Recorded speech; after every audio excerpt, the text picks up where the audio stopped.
ఇప్పుడు రేవంత్ రెడ్డి అంటే ఆయన ఓ చిల్లర ఆయన ఇప్పటికీ చాలాసార్లు చిల్లర మాటలు మాట్లాడిండు. ఆయన మాటకు క్రెడిబిలిటీ ఉంది అసలు?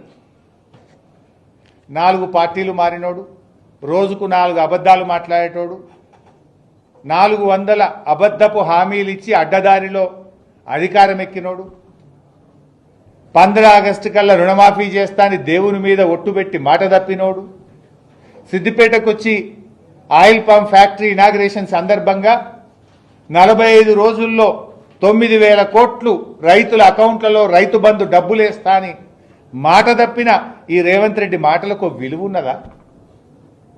అబద్ధాలు చెప్పుడు, అడ్డమైన మాటలు మాట్లాడుడు, అడ్డదారిలో అధికారాన్ని అనుభవించుడు, అబద్ధాల గారడితో కాలం వెల్లదీసుడు తప్ప నువ్వు చేసింది ఏమైనా ఉన్నదా రేవంత్ రెడ్డి?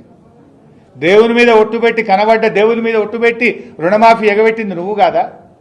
సిద్దిపేటకు వచ్చి 45 రోజుల్లో రైతు బంద్ వేస్తా అని 65 రోజులైనా రైతు బంద్ ఎగబెట్టింది నువ్వు కాదా? అసలు నువ్వు ఎన్ని అబద్ధాలు? అసలు 4 పార్టీలు మారింది నువ్వు, పూటకో పార్టీ మారి ఏ ఎండకు ఆ గొడుగు పట్టే రేవంత్ రెడ్డి నా గురించి మాట్లాడతాడా? నేను ఇప్పటికి 100 సార్లు చెప్పిన, నా జీవితం అంతా కేసీఆర్, నేను బతికున్నంత కాలం బీఆర్ఎస్ అని 100 సార్లు చెప్పినా, ఇంకా 100 సార్లు చెప్తా. నువ్వేంది చిల్లరోడివి? నువ్వు అసలు నీకు నా గురించి మాట్లాడే నైతికత తక్కువ ఉందా?